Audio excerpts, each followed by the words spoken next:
Estado Nacional. Desde insultos, burlas, apodos, hasta malos deseos e incluso deseos de muerte. Discursos de odio en las redes sociales crecieron un 19%. Hay una gran cantidad de personas que disfrutan el discurso del odio, lo promueven y lo hacen crecer. Seguimos observando una alta correlación entre política, temas de realidad nacional, con la emisión de este tipo de discursos. Esto es Estado Nacional.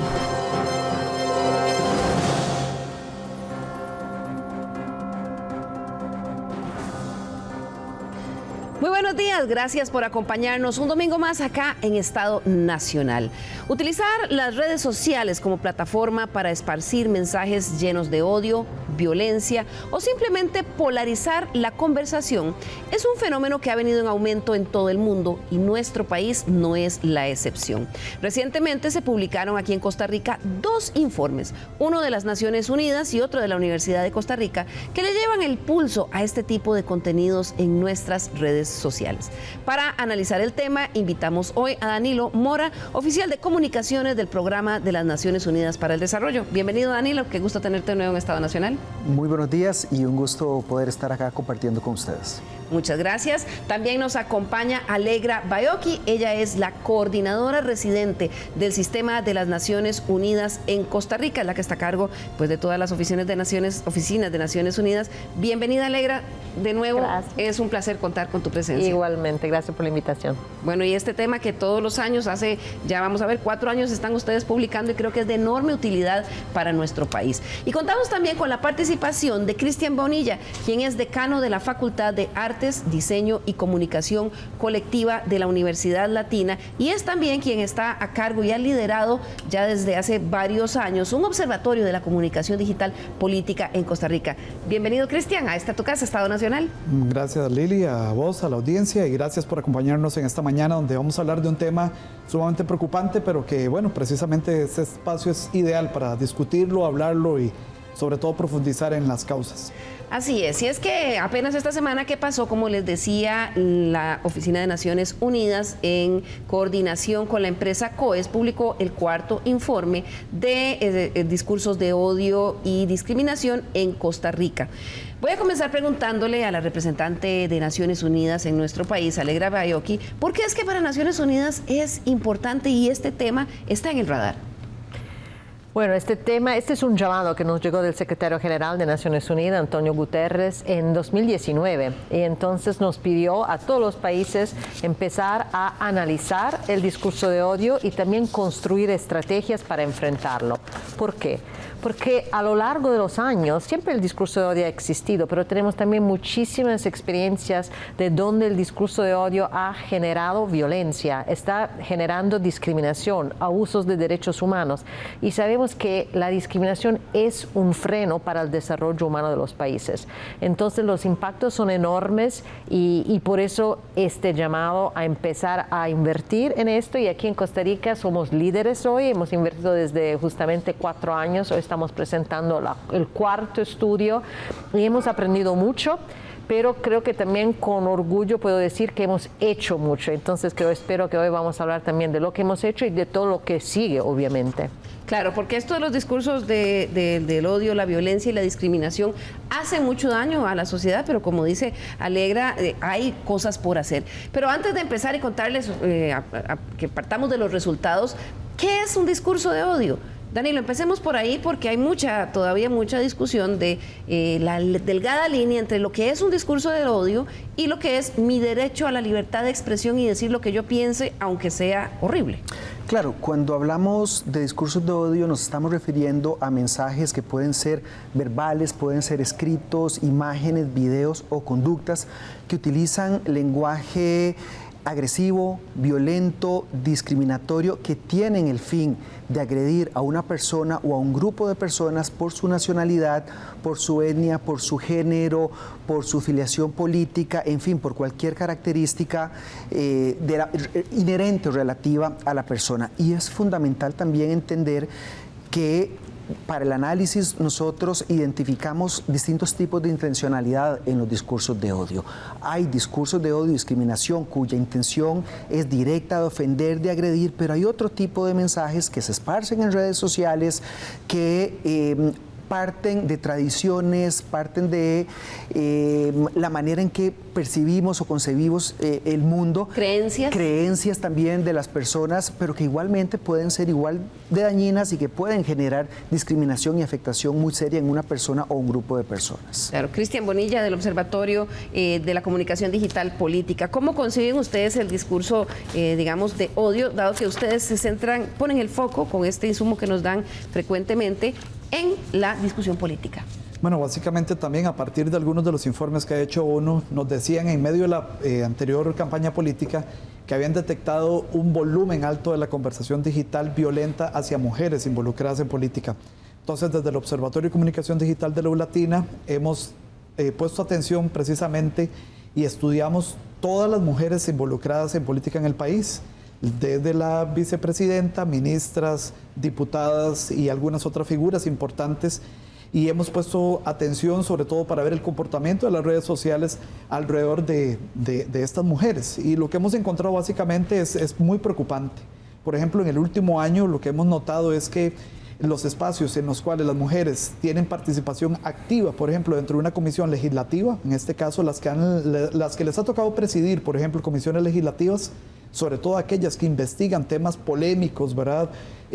Han sufrido un alto volumen de violencia digital en ese espacio, o bien aquellas que de una u otra manera se han contrapuesto a alguna propuesta del Ejecutivo, como por ejemplo el caso de la Contralora General de la República, que de una u otra manera en el último año pues ha sido foco también de parte de esa violencia digital. Se convierten en blanco. ¿Ustedes tienen cómo detectar cuándo es espontáneo o cuándo pudiera estar sistematizado ese tipo de ataques, en este caso de violencia contra las mujeres en política?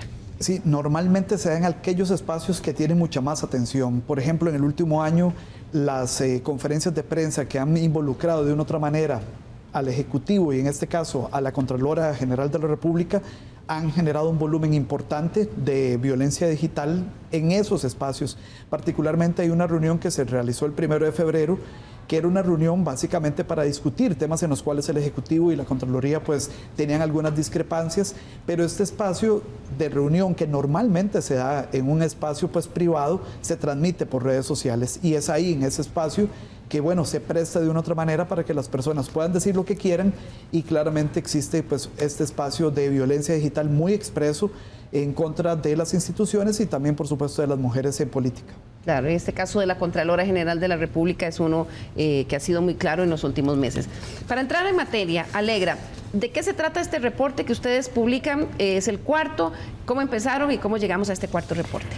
Ok, sí, bueno, empezamos hace 4 años con COES, que quiero también saludar, una empresa privada que nos acompaña y utilizando inteligencia artificial, es un social listening de redes. Y de hecho este año hemos podido ampliar las redes, pero sí empezando por Twitter, hoy Facebook, hoy tenemos Reddit, tenemos Instagram y con palabras clave estamos monitoreando y capturando mensajes, entonces podemos tener una idea de volumen, de blancos justamente, como lo mencionó, cuáles son los temas, pero también de dónde son los emisores. Entonces podemos también decir geográficamente en Costa Rica dónde hay la mayoría de los emisores, que de hecho es en la GAM, y quién son, que de hecho son hombres de 35 o 50 años con un buen nivel de educación. Entonces a través de estas investigaciones, y Danilo nos puede dar más detalles, es también comprender el fenómeno para poder enfrentarlo, combatirlo. Entonces de ahí la importancia de hacer estas investigaciones y también de hacerlas año tras año, porque aquí también puedo hacerlo, a estar en el 4º año, hoy podemos decir cómo va evolucionando y es muy interesante el análisis de cómo va evolucionando comparado a lo que está pasando en el país. Entonces ahí también podemos ver cuáles son los temas, por qué estos temas y un dato que ahora Dani nos va a decir más, por ejemplo, cuánto se ha disparado el racismo y cuánto sorprendente ha disminuido los ataques contra la comunidad LGBTQI+. Y respaldando este análisis sobre mujeres en política, un aumento aumento muy fuerte en términos de ataques de género. Pero si Danilo nos puede dar los detalles. Vamos a empezar tal vez. La política es uno de los temas en donde más se concentran los discursos de odio en el país, pero no es el único. Este es el resultado del informe de Naciones Unidas y la empresa COE sobre discursos de odio en el país. ¿Qué les parece si vemos un resumen de los resultados? Muy bien. El cuarto informe sobre discursos de odio y discriminación en Costa Rica, realizado en conjunto entre Naciones Unidas y la empresa COES, evaluó el volumen de este tipo de mensajes presentes en las redes sociales de nuestro país entre el 1 de junio del año 2023 y el 31 de mayo de este año. Para ello, identificaron conjuntos de palabras en perfiles públicos de páginas de Facebook y Twitter, así como Reddit e Instagram, y se categorizaron mediante un software de inteligencia artificial, geolocalizándolas y clasificándolos por edad y género. Los resultados no son para nada alentadores. Observamos un crecimiento de los discursos de odio, crecieron un 19%. A pesar de que hubo un aumento, lo cierto es que crecen a un menor ritmo. Veamos, en el año 2021 se identificaron 550,000 mensajes de odio y discriminación en nuestras redes. Para el año siguiente, aumentó al 71%, cuando la cifra de mensajes violentos llegó a 970,000. El año pasado, el volumen llegó al 1,5 millones de discursos de este tipo que intoxican y ahogan la conversación en redes en Costa Rica. Según el reporte de ONU y COES, para el último periodo se identificaron 1,700,000 contenidos de este tipo. En nuestro país, la violencia y el odio se concentran más en unas redes sociales que en otras. La red X, antes conocida como Twitter, es la peor, pues un 58.04% de estos contenidos se expresaron ahí, seguida por Facebook, donde se ubicó un 32.68% de la conversación tóxica. En menor escala, en la red Reddit se dio el 9.19% de esos mensajes y en Instagram no llegaron ni al 1%. Actualmente los discursos violentos giran sobre todo en torno a temas de política y realidad nacional, en donde se identificaron 553,000 mensajes. Otros temas que desatan la furia y falta de filtros en redes son la xenofobia, género, racismo y religión, entre otros. De hecho, el crecimiento de manifestaciones violentas sobre temas políticos ha ido creciendo consistentemente en los últimos 3 años. Mientras en el año 2021 estos temas eran el blanco de este tipo de conversaciones tóxicas en redes, para el año 2022 superó los 350,000 mensajes, para el 2023 alcanzó los 480,000 contenidos y en el último año superan los 553,000 posteos. La mayoría de estas conversaciones maliciosas e insultantes que buscan descartar, acallar o minimizar otras voces se dan por parte de hombres, quienes son los autores de más del 66% de los contenidos. Las mujeres participan menos de estas dinámicas en redes y aunque el año pasado casi alcanzó el 40% de la autoría, para este 2024 se dio una reducción del 5%. El informe encontró un resultado paradójico en cuanto a la cantidad de personas que se apuntan a tirar odio en las redes. Como vemos en el siguiente gráfico, desde el 2021 hasta el año pasado se venía dando un crecimiento exponencial en la cantidad de autores únicos que se dedican a escribir contenidos de odio. Sin embargo, para este año se redujo drásticamente.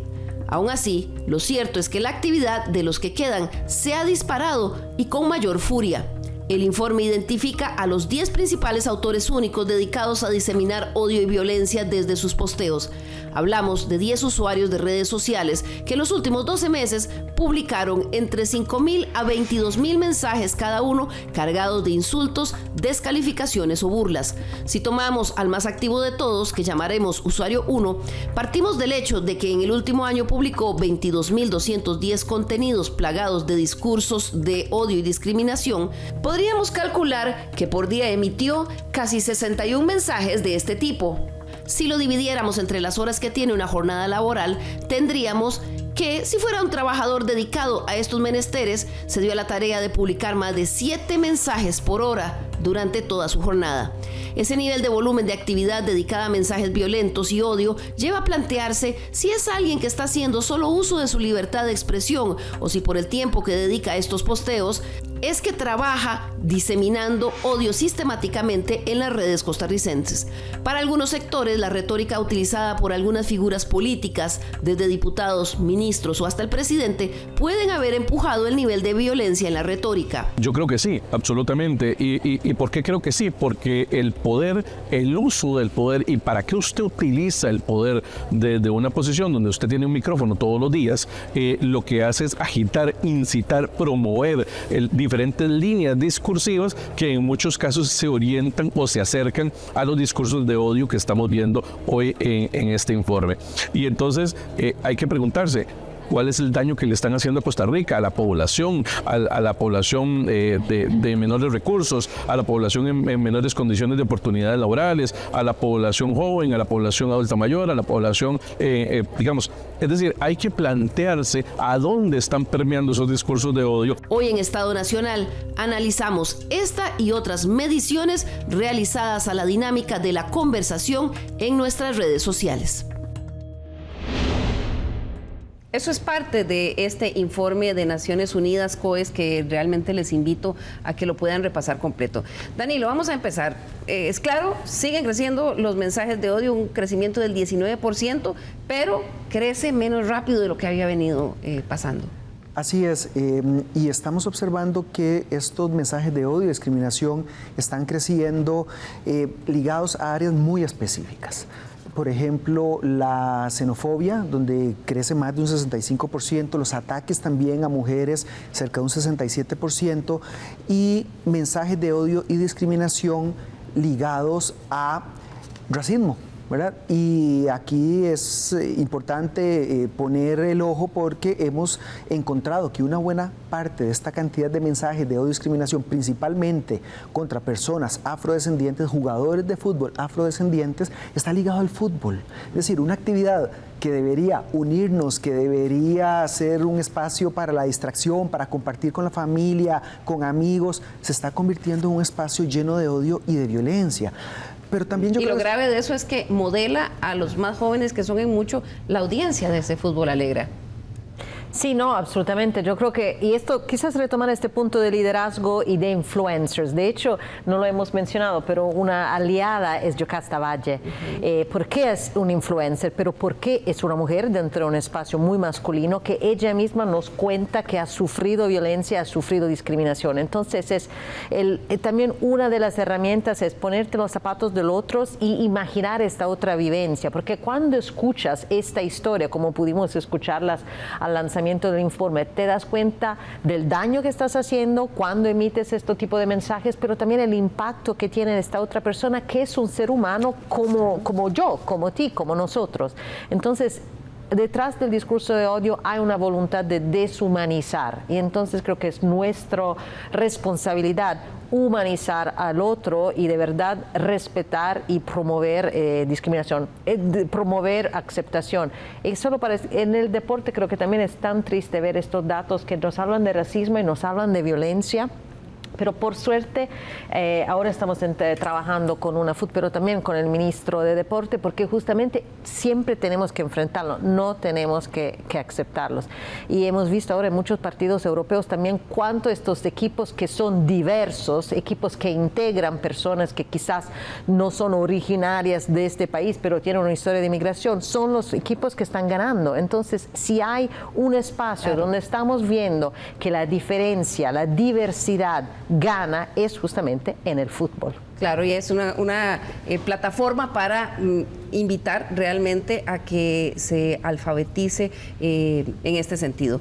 Otro de los hallazgos, Danilo, menos emisores, por lo menos identificaron ustedes, pero más agresivos. ¿Cómo es eso? Justamente la investigación de este año nos ha mostrado que la cantidad de emisores de discursos de odio ha caído significativamente, cerca de 400,000, en 2/3 de la cantidad que teníamos el año anterior. Estamos llegando prácticamente al mismo nivel del año 2021. Uno hubiese pensado menos emisores, menos discursos de odio. No, el informe lo que nos está demostrando es que esta menor cantidad de personas que emiten discursos de odio se están volviendo más agresivos, están dedicando más tiempo, más horas del día para generar odio y para generar discriminación. Y si usted me permite, Eliana, muy rápidamente, es fundamental entender cuáles son las consecuencias de los discursos de odio, porque muchas veces se dice es que pueden pasar del espacio virtual al espacio físico. Y he oído, Danilo, también quien dice, no, es que si es alguien que habla públicamente, que aguante. Ah, es un vacilón, pues, que le estamos tirando y que aguanten. Claro, que eso no debe ser así. Correcto, no, y eso parte del hecho como que existieran dos mundos diferentes, el digital y el mundo real. Pero para las personas adolescentes y quienes tenemos hijos adolescentes nos damos cuenta de que esas diferencias ya no existen. O sea, los espacios de socialización ahora para comunicarse con la familia, para compartir con amigos, amigas, el espacio educativo, ya no es tan fácil decir que es presencial o es virtual. Eso está allí. Conviven, claro. Conviven. Y eso... los discursos de odio pueden llegar a normalizar la violencia, pueden generar división. Si yo llego, insulto a Cristian o a usted, ¿qué ganas va a tener usted de conversar conmigo, de llegar a acuerdos, de poder solucionar juntos un problema? Eso no sucede. Pueden tener impactos fuertes en la economía. Cuando hay ambientes convulsos, la inversión extranjera puede desincentivarse. Se legitiman también prejuicios.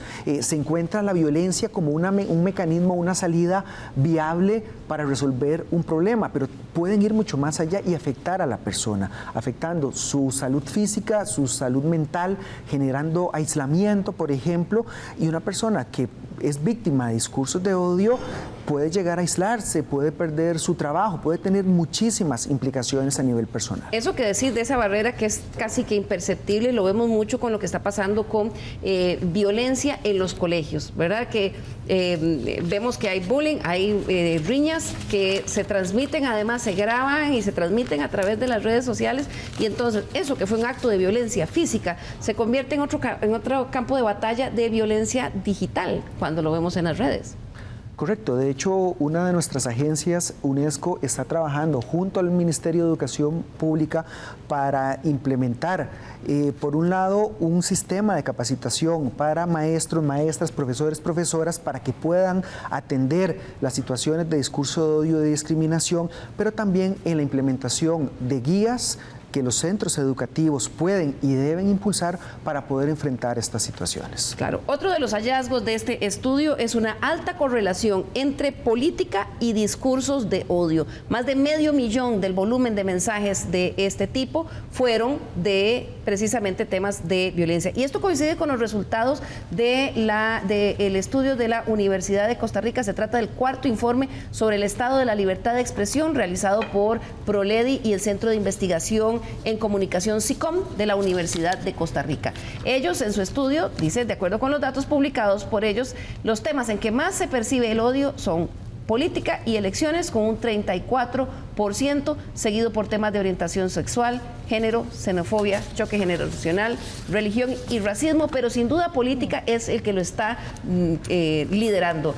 Cristian Bonilla, del Observatorio de la Comunicación Política en el Ambiente Digital. Usted le hace un zoom a esto. ¿Qué es lo que ustedes están viendo? Y en este último periodo, ¿qué tema es el que más ha disparado la violencia en este tipo de conversaciones? Sí, hay que entender algo muy importante, y es que definitivamente la política despierta pasión. Claramente, en ese sentido, la gente pues se siente muy comprometida a veces con una causa o bien para adversarla. Y entonces, esa parte está muy bien porque es una de las características precisamente de la política. E incluso el mismo fútbol, así es, hay rivales y la gente gana y pierde. Pero el tema está que la pasión, lo que hemos notado es que está traspasando precisamente esos límites ya de, no es que estoy en contra, sino que voy a deslegitimar, por ejemplo, a una persona, en este caso porque es mi contrario y ya no lo veo como un enemigo político, sino lo veo realmente como una persona, ¿verdad? Ya totalmente al otro lado. Y este es lo más preocupante. ¿Qué hemos notado, por ejemplo, desde el Observatorio de Comunicación Digital?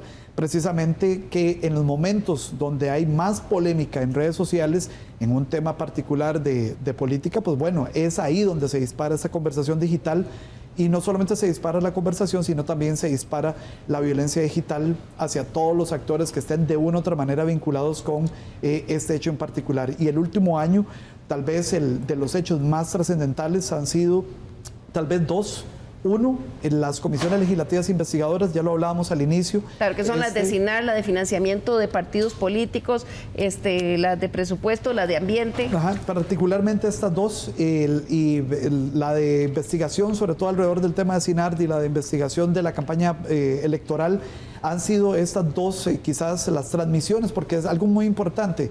Estas comisiones transmiten su sesión completa por YouTube de la Asamblea Legislativa, y es este espacio en horario laboral donde hay decenas de mensajes que están constantemente pues invalidando, en este caso, todos los actores que están participando, pero con mucha más violencia, en este caso, a las mujeres que están participando, ya sean aquellas que las presiden o que hacen preguntas o que tienen alguna participación activa dentro de esas comisiones. Y el otro gran tema en el último año ha sido definitivamente este pues tema, de una u otra manera, que ha puesto en la palestra de la opinión pública y, por supuesto, en redes sociales, alrededor de la Contraloría General de la República, y que en este caso su jerarca es una mujer y que ha sufrido pues una gran cantidad de violencia digital por sus posiciones firmes en contra del Ejecutivo, pero que también de una u otra manera le ha dado pues un espacio en el cual ha ido a dar entrevistas a medios de comunicación, y en estos medios de comunicación donde ha dado entrevistas en las redes sociales,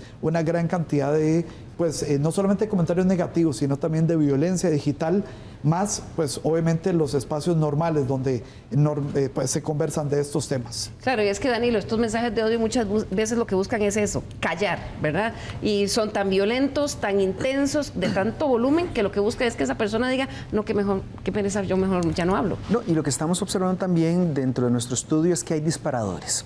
En el tema de política, por ejemplo, cada vez que hay una declaración política, que se presenta un proyecto de ley, que hay una resolución de la Sala Constitucional, cuando hay cobertura mediática a esos temas, digamos que ahora cualquier tema relacionado con política se convierte en un disparador.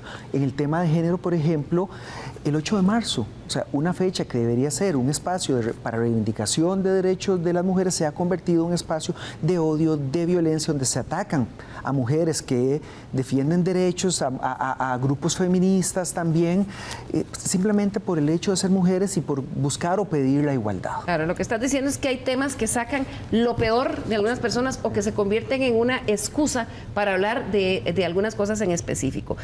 Vamos a ver también en este informe de la Universidad de Costa Rica, otra cosa de la que coincide con el de ONU COIS, es que la mayor cantidad de discursos de odio, según este reporte de ProLed y UCR, se identifican en San José, en donde se concentra el 82% de toda la conversación negativa y con mensajes descartantes en las redes. Cartago y Heredia apenas si rondan el 5% de esos mensajes violentos, descalificativos o de burla.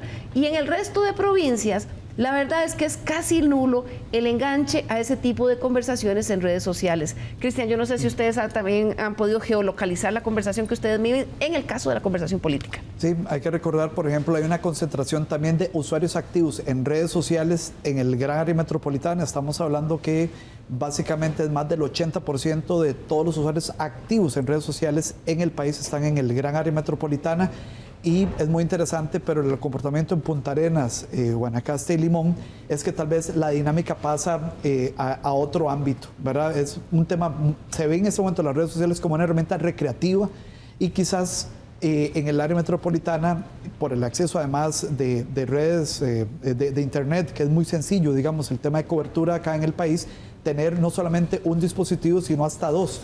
Somos 5 millones y fracción de personas y tenemos más de 9 millones de líneas celulares, la mayoría nuevamente concentradas en el área metropolitana, lo cual me llama la atención porque muchas de estas líneas precisamente son del ámbito laboral y algunos tendrán 2 teléfonos precisamente para estas funciones. Pero no nos extrañaría que muchas de estas líneas duplicadas o triplicadas sean precisamente para dedicarse a estas funciones. Lo que hemos identificado nosotros también cuando vemos sobre todo el volumen que proviene de los denominados trolls, ¿verdad? O estas personas que se dedican a fastidiar en redes sociales, es que realmente están sistematizados. Por ejemplo, su trabajo, si lo pudiéramos ver de esta manera, tienen horarios y claramente hay momentos en los cuales son más activos. Y esto, una persona en su horario laboral normal es muy difícil que lo pueda hacer.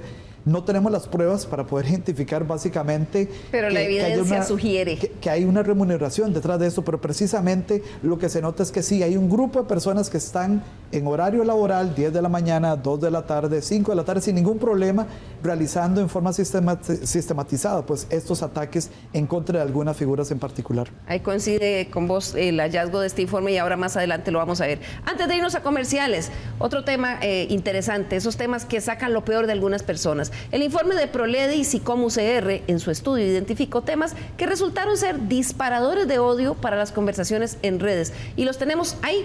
Vean, muchos de ellos corresponden a actividades de gobierno y en el periodo que ellos analizaron, en el año 2022, como ven el traspaso de poderes, el cierre de Parque Viva y la coincidencia de los 100 días de gobierno del presidente Chávez fueron los 3 temas políticos que más incitaron a conversaciones de odio y discriminación en las redes, pero también el juicio de Johnny Depp contra Amber Heard, que fue cubierto mundialmente, que generó muchísima conversación, desató muchos mensajes de odio contra las mujeres.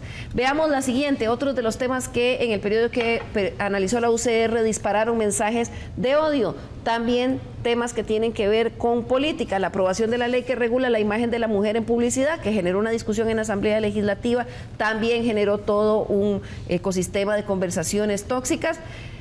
Pero otros temas como el concierto de Bad Bunny, la actuación de la selección de Costa Rica en el Mundial de Qatar 2022, en específico cuando se perdieron partidos, y también las denuncias de troles pro gobierno que generaron muchos titulares en prensa, generaron este tipo de contenidos. Pero el lanzamiento de la canción de Shakira con el artista Bizarrap, que venía casi que como su manera de curarse después del divorcio, generó también una enorme controversia y mensajes de odio. Terminamos con otros de los temas que dispararon este tipo de conversaciones en las redes sociales en Costa Rica: la renuncia de la exministra de Salud, el despido de Justin Campos en un equipo de fútbol precisamente por temas de racismo, la desaparición de la niña Kebril García y el rompimiento del gobierno de Chávez con el convenio con CINDE. Esos son algunos de esos temas que generaron y dispararon la conversación.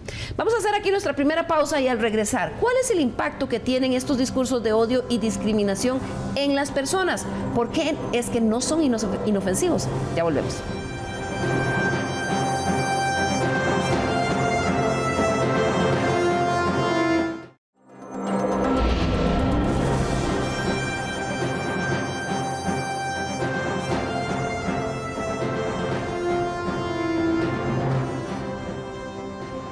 Ok.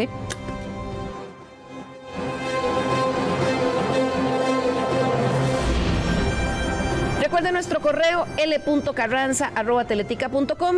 Nos interesa mucho que nos envíe sus críticas, sugerencias y opiniones sobre el trabajo que hacemos aquí en Estado Nacional. Además, recuerda que usted también puede compartir sus comentarios a lo largo del programa sobre el tema que estamos discutiendo. Esto a través del número de WhatsApp de Estado Nacional 6424-1777, o también ahí tiene el código QR para que usted lo escanee más fácil y ahí simplemente usted dice: me parece que lo que dice el experto está de acuerdo, o no, estoy en desacuerdo. Nos interesa mucho conocer su opinión. Además, recuerde que si usted quiere repasar el programa, puede hacerlo también a través de la página teletica.com en la sección de noticias. Un tiempito después de que termine el programa ya queda ahí en la página web de teletica.com, sección noticias, y ahí van a encontrar Estado Nacional. También a través del canal de WhatsApp de teletica.com, lo ven ahí abajo, solo tiene que escanear ese código QR que aparece en pantalla y ahí también podría usted repasar el programa.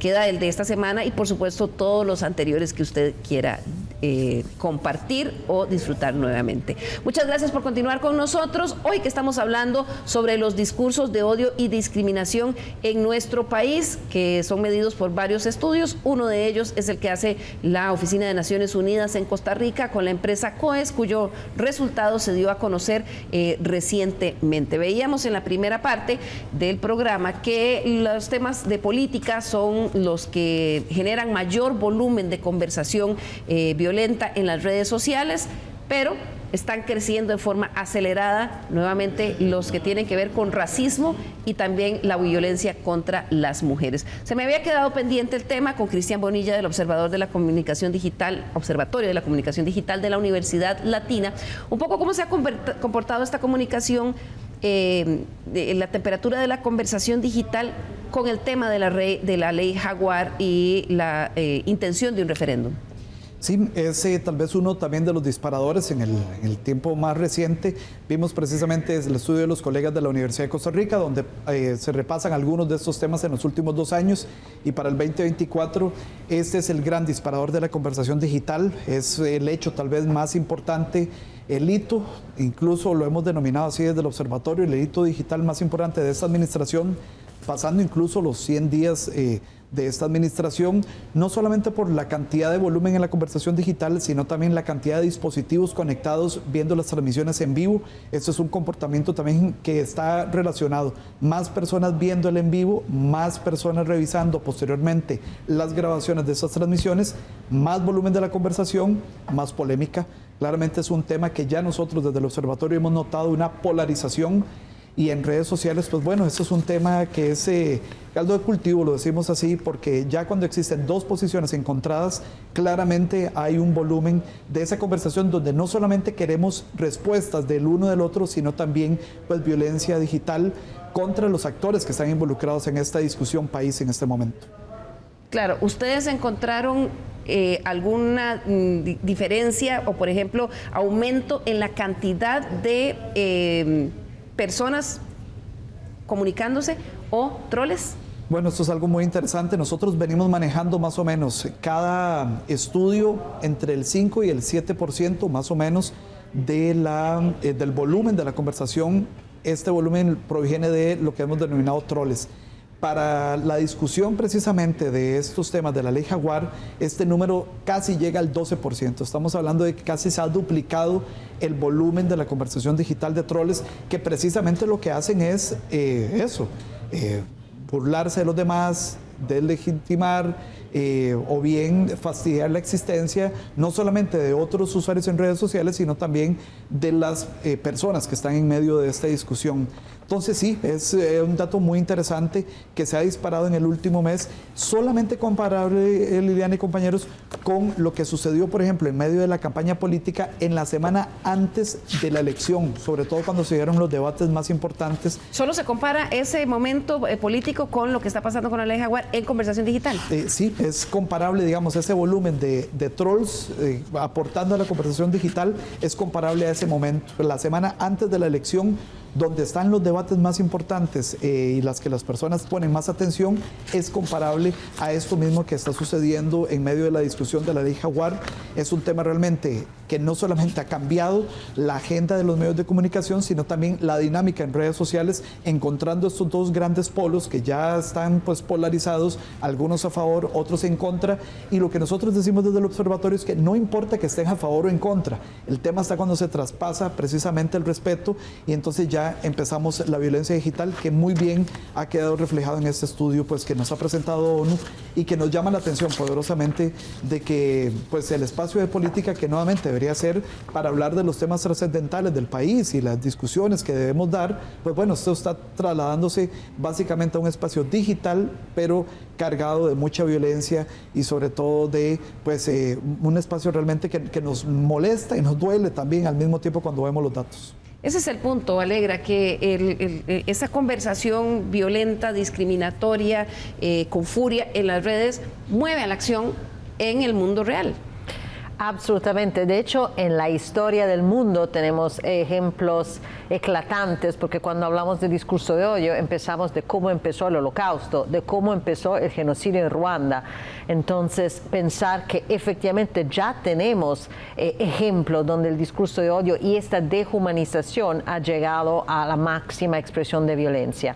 Pero obviamente no estamos ahí en Costa Rica, pero sí hemos hablado con muchísimas personas que son estas víctimas, que sean de ámbito político, que sean activistas, refugiadas, y de verdad nos cuentan historias muy impactantes sobre su vivencia y cómo está cambiando su vivencia día a día por el hecho de ser ahora víctimas de discurso de odio. Y quiero retomar algo que dijiste también sobre esta voluntad de callar, porque creo que lo que estamos viendo, sobre todo en contra de mujeres y mujeres que toman voz, puede ser político, puede ser de otro tipo, es también, tú no tienes derecho a opinar, tú eres solo una mujer, cállate y yo te voy entonces a atacar de un espacio que se piensa ser un poquito más anónimo. Es una especie de usted se calla. Exacto, porque ¿quién eres tú para opinar? Y es interesante que dentro de nuestro estudio estamos mirando que los discursos de odio, estos mensajes que reciben estas mujeres, no son sobre la opinión expresada, son más bien sobre el aspecto físico, o guapa, no guapa, fea, vieja, etcétera, etcétera. Entonces, otra vez, retomamos que no te voy a contradecir en tu opinión, como puede ser un diálogo político, un diálogo cívico, pero te voy a descalificar. Tú no tienes que ser parte de esta conversación. Y lo vimos y lo escuchamos muchísimo, de hecho, dentro de otra elección, la elección municipal, donde habían, como sabemos, muchísimas mujeres que intentaron participar, algunas afortunadamente ganaron, pero nos contaron también el tipo de ataque que estaban recibiendo a quererse presentar en un espacio político y competir por las alcaldías. Esto que, Dani, lo querías agregar. No, claro, estamos hablando acá de una intencionalidad muy directa, pero también hay otra manera de entender y de ver lo que está pasando. Recuerdo un mensaje muy particular de un señor que estaba muy molesto con una alcaldesa en algún momento y el señor le escribía en su red social: señora, esto no le pasaría a usted si usted estuviese en su casa cuidando de su marido y atendiendo la cocina, una cosa así. Muy probablemente este señor no tenía intención de ofender a la señora alcaldesa, pero vemos todo lo que está detrás, que es una debilidad del sistema educativo, de la manera en que nos hemos criado, de la manera en la que en las familias se están distribuyendo roles de género, y esto nos hace también repensar en la importancia desde etapas muy tempranas de la educación en pensar en derechos humanos, en pensar en igualdad, en que podamos entender que hombres y mujeres estamos en igual capacidad de liderar políticamente un país, una comunidad, una alcaldía, y que esto no simplemente es un asunto de hombres que tenemos que tomar, no, o sea, tenemos que revisar muy bien todo ese sistema de valores con lo cual construimos las familias y nuestras comunidades. Claro, para evitar lo que genera luego estos mensajes de odio, porque como bien decía Alegra, tienen un impacto. Estos mensajes pueden llevar a silenciar las voces en la mayoría de los casos en la conversación digital, pero también puede tener un impacto en el estado anímico de las personas que son blanco de estos mensajes. Además, tiene implicaciones en cómo nos comportamos como sociedad. El Programa de Naciones Unidas compartió el testimonio de 3 personas representantes de sectores de la sociedad civil que han sufrido en carne propia el haber sido blanco de los discursos violentos en las redes. Hoy aquí en Estado Nacional queremos compartir con ustedes parte del efecto que estas personas cuentan han tenido esos mensajes. Vamos a comenzar con el caso de Mia Frank, una activista por el feminismo que desde los 15 años empezó a escribir artículos de opinión en los medios nacionales, expresando su opinión y su visión de mundo. Esto la ha hecho blanco de ataques y descalificaciones. Pero mi experiencia con los discursos de odio comenzó tan temprano como a mis 15 años. Cuando empecé a escribir artículos de opinión para diferentes medios, expresando posturas fuertes, sólidas, consistentes en defensa de los derechos humanos y fuera de los esquemas tradicionales bajo los que nuestra sociedad ha estado sometida. Desde insultos, burlas, apodos, hasta malos deseos e incluso deseos de muerte, los discursos de odio que viví y vivo han aumentado significativamente en el transcurso de los años. Y es que lo más llamativo de todo es que los comentarios contrarios a mis artículos, posicionamientos y participaciones en diversos espacios y actividades nunca se han centrado en el argumento, sino que se han centrado en mí, en el hecho de que soy una mujer, feminista, interseccional, en que soy joven, en que en su momento era adolescente y menor de edad, y hoy en día tal vez ya no soy menor de edad, pero sigo siendo una mujer joven, ¿no? Danilo, un claro ejemplo del impacto que tienen en una persona joven, menor de edad, cuando empezó ella a ser víctima de esto. No, absolutamente. Y el problema de los discursos de odio es que nos limitan la capacidad que tenemos para conversar y para llegar a acuerdos a todo nivel, desde el nivel muy pequeño, familiar, local, hasta las grandes decisiones que tenemos que tomar como país. Los discursos de odio evitan que podamos sentarnos a conversar, a dialogar para alcanzar esos acuerdos. Pero además pueden dañar los derechos humanos y evitan que una persona joven, como en el caso de Mía, pueda expresarse, pueda sentirse segura, pueda acceder luego a un trabajo, pueda acceder a educación, porque hemos sabido de muchos casos en donde por acoso personas jóvenes se retiran del ámbito educativo. Entonces estamos violando su derecho a llevar un proyecto de vida integral, con salud, con educación, con acceso a un trabajo de calidad, simplemente porque no somos capaces de enfrentar y de detener estos discursos de odio. Claro, Aleida, en el caso de ella, lo decía ese día que habló, que a mí me conmovió muchísimo, porque ella dice, en mi caso, los discursos de odio no hicieron más que llenarme de más energía para seguir hablando. Y de hecho Yocasta siempre nos contó lo mismo, que todo el acoso y todo el odio que ella recibió lo utilizó como fuerza. Pero también rescatar lo que dice Danilo, es una violación de derechos humanos, y de hecho en Costa Rica hay legislación y también sobre todo a nivel global se están creando muchos marcos de ley. Entonces un mensaje también decir es, no es de verdad un anonimato, entonces no se sienten tan seguros en este espacio digital, porque sí se están fortaleciendo las capacidades, por ejemplo, de fiscalización, de investigación, para perseguir a estos casos y defender las víctimas. Y creo que también como personas que estamos en redes, de hecho hemos visto que no todas las redes son igual, y sobre todo porque hay distintas voluntades en distintas redes. Yo creo que Meta ha sido un aliado, estamos hablando de alianza, con Meta hemos logrado una alianza. Sabemos que en X la voluntad desde lo más alto es distinta, es crear un espacio donde hay debate y no necesariamente involucrarse en asegurarse que hay respeto. Pero cada persona, y esto estuvimos hablando de quién está en el espacio digital, y creo que también hay un tema de alfabetización digital, que es muy importante, para decir que nosotros podemos también ser el primer filtro dentro de nuestras propias redes. Cuando yo recibo un mensaje, o cada persona cuando recibe un mensaje puede reportarlo. En cualquier red hay mecanismos para hacerlo. Entonces, una de las acciones que tomamos fue explicar a las personas en redes, sobre todo en este caso, por ejemplo, a las candidatas a las alcaldías que quizás no conocían el espacio digital, cómo puedo, cuando recibo un mensaje, hacer este reporting dentro de la propia red, que es muy fácil, pero uno tiene que saberlo.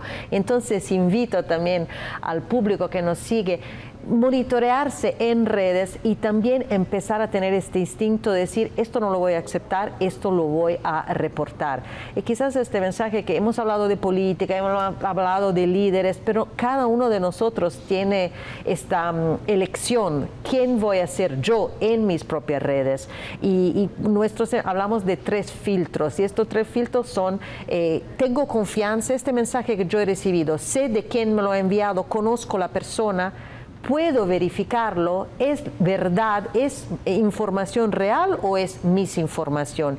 Y el tercero, que me parece más importante, es útil replicar este mensaje, sirve a algo o solo va a alimentar más debate y más conflictividad. Entonces empezamos nosotros mismos a ser un poco más disciplinados en redes, porque creo que hemos hablado de educación, no es solo la educación del MEP, es educación de cada uno de nosotros dentro de nuestros propios espacios. Podemos tomar acción. Es un tema hasta de responsabilidad y de plantearse qué gano yo o qué aporto haciendo esto, para que no pasen casos como los que veíamos. Otro caso es el de Melissa Williams, también activista en contra del racismo. Así habló ella sobre la existencia de los discursos de odio alrededor de este tema. En cualquier momento que yo hablo en espacios específicos del problema que existe en la sociedad costarricense hacia las personas afro, me dicen que no es cierto. Básicamente, perdón que tengo que ponerme de puntillas, pero es que no me trajeron banquito. Básicamente mi experiencia siempre ha sido, en Costa Rica no hay racismo hacia las personas afro. Eso ya no existe y eso ya no pasa. Y quiero que ustedes recuerden los números que vieron hoy. El espacio del fútbol es un espacio que podría ser de mucho compañerismo, de mucha construcción, de emociones positivas hacia unificación, hacia alegría, hacia celebración, y se ha convertido en un espacio donde, como hay una alta presencia de personas afro, es un espacio de permiso para que esa punta del iceberg, que es la violencia, se manifieste. Otro caso del impacto que tienen estos mensajes de odio en las personas es el de Saray Arias, periodista que tuvo que huir de su país y vive actualmente en Costa Rica en condición de refugiada. Perder su hogar, su trabajo, su familia, sus amigos, su patria, no fue suficiente. Ella también ha sufrido el estigma por ser migrante en Costa Rica. Así le han afectado a ella los mensajes de odio. El discurso de odio ha hecho que se me señale como una de las personas responsables de que se le haya quitado la oportunidad laboral y se le haya limitado esa oportunidad a una persona nacional. Y también la que tiene que escuchar comentarios directos. Y discúlpenme por mencionar esto, pero es la verdad. Qué bueno que asesinaron a ese extranjero, porque ¿para qué se meten pleitos de mujeres o viven en condominios y son ratas que vienen a aprovecharse de nuestro país? Solo para que sepan, cualquier extranjero que diga algo debería pasarle lo mismo, no debería existir. Comentarios suscitados a raíz del reciente homicidio efectuado contra un extranjero en la localidad de Escazú. También soy la persona que tuvo recientemente que enfrentar la humillación pública en la que alrededor 144 colaboradores de mi trabajo y sus familiares recibieron un mensaje en el que hoy en día me tiene estigmatizada y amenazada de muerte. Cualquiera puede emitir un comentario en el que se criminalice a la población refugiada y decir que por qué te molesta si al final solo son palabras. Pero cuando el comentario lo emite alguien con poder, este comentario agarra fuerza y es tan violenta esta fuerza que toma forma. Y al tomar forma, no solamente una persona te estigmatiza, son varios dedos señalándote, estigmatizándote. Alegra escuchar este testimonio. Eso es lo que hace, alegra los mensajes de odio. Gracias por haberlo compartido. Fue fuerte para los que estaban en sala, pero creo que es muy importante que también las personas que nos siguen comparten también la emoción que se escucha en la voz de estas tres mujeres, porque justamente le dé conciencia a la hora de compartir un mensaje, o puede ser un chisme, o puede ser sin pensar, se den cuenta de lo impacto real que tiene en personas que no lo merecen de nada. Claro. Danilo, ¿qué hacemos? ¿Qué podemos hacer? ¿Qué está en nuestras manos? Se lo voy a preguntar a los tres. ¿Qué está en nuestras manos hacer? Porque uno dice, bueno, es que el gobierno debería hacer esto, es que el MEP debería hacer esto. En la finca de cada quien, en los zapatos de cada quien, ¿qué podemos hacer? El primer paso es tomar conciencia y ser claros que los mensajes de odio y discriminación existen. No son monstruos que están detrás de un teléfono celular, personas malvadas, no, es probablemente don Juan, el señor que todos los días lleva a su hija a la escuela y se monta en el bus y en esos 10 o 15 minutos saca su teléfono. Es fundamental asumir conciencia del impacto que pueden tener nuestras expresiones. En segundo lugar, la capacidad de ponernos en los zapatos de las demás personas. Cuando nos ponemos en los zapatos de las demás personas, entendemos quiénes son, las cosas que están pasando, lo que están viviendo, las dificultades, yo creo que podemos generar mucho más empatía. Y un tercer tema fundamental es perder el miedo a denunciar. Cuando denunciamos, cuando escuchamos un chiste racista en una mesa familiar o cuando escuchamos una expresión machista, digámoslo, o sea, no tengamos miedo de decirlo de una manera respetuosa, con cariño, hablemos con nuestros familiares, con nuestros seres queridos y no permitamos que en nuestros ámbitos de acción se sigan promoviendo mensajes de odio y de discriminación. Claro, un ejercicio que es muy, muy valioso con esto es, por ejemplo, cuando alguien viene y dice, mira, y le enseña a usted algo y quiere un ataque a alguien y se está riendo, es preguntarse, ¿y qué sentirías vos si fuera tu hija, tu hermana, tu madre? ¿Verdad? Y eso ayuda a reflexionar. Cristian, desde tu perspectiva, ¿qué podemos hacer? Este país se ha fundamentado básicamente alrededor de la forma como se hacen las cosas a la tica, lo hemos dicho siempre así. Y esa conversación democrática, la tica, pasa por llegar a acuerdos, Muchas veces este país ha enfrentado decenas de situaciones límite en las cuales no hemos estado de acuerdo y siempre hemos sabido resolver las cosas a la tica. Y resolver las cosas a la tica pasa por precisamente bajar el orgullo, reconocer al otro y ponernos de acuerdo en las cosas que compartimos. Y tenemos muchísimas cosas que compartimos en este país, tenemos muchos objetivos en común y yo llamaría nuevamente a esa esencia que siempre nos ha caracterizado. Siempre en este país hemos resuelto las cosas de esa manera y yo creo que lo podemos hacer ahora. Las diferencias van a existir, por supuesto, pero ahora en el ámbito digital, pues bueno, resolvamos esas diferencias a la tica, no con violencia, y con algo muy importante, y es también hacer un llamado también a las mismas plataformas. Ahora lo decía doña Alegra, claro, el tema de la corresponsabilidad que tienen las plataformas en este caso, y ellos tienen que hacer también su parte. Tienen obviamente un espacio donde generan muchos recursos, en este caso las grandes plataformas de redes sociales, y esos recursos también deberían una parte reinvertirse definitivamente en que sean espacios libres precisamente de violencia y que estén moderados alrededor de los temas esos, donde nos juntamos, donde nos sentimos contentos, y que finalmente el tema de las redes sociales sea ese primer espacio que creo que todos compartimos, que era la oportunidad de buscar al amigo, al conocido, al compañero de colegio, a la amistad que vivía fuera del país. Eso fue el inicio de las redes sociales y por eso nos gustaba mucho. Y lastimosamente se han venido transformando negativamente y deberíamos de volver a esas primeras bases de las redes sociales y también de la forma en que resolvemos las cosas en este país. Claro, Alegra. Bueno, desde el principio quisimos no solo analizar, pero también dar herramientas simples para que justamente podamos enfrentarlo. Entonces tenemos una caja de herramientas con cosas básicas, 10 acciones que cada uno puede tomar o 10 errores que podemos hacer. Entonces les invito de ir a nuestra red y quizás le podemos también pasar todos estos materiales para que se informen, porque esta alfabetización digital es fundamental. Creo que esta es la primera cosa. La segunda es, nadie es inmune. Entonces construir sociedad civil, construir libertad, construir espacio de diálogo sirve a todos. Quizás en este momento no somos nosotros que somos víctimas, pero esto puede cambiar en cualquier momento. Entonces pensar que un día podríamos ser nosotros y de este punto de vista crear protección. Y creo que el tercero, y utilizo una frase que es la frase de nuestra asesora sobre el tema de discurso de odio a nivel global, que siempre nos dice, el odio se enseña y se puede combatir. Así es, Danilo, tal vez si nos recordás la página web, luego lo vamos a poner ahí en la pantalla, donde pueden encontrar esa caja de herramientas para evitar esto. Claro, es costarrica.un.org. Allí entran en la sección de publicaciones y van a encontrar una gran cantidad de materiales que son útiles para luchar contra los discursos de odio y discriminación.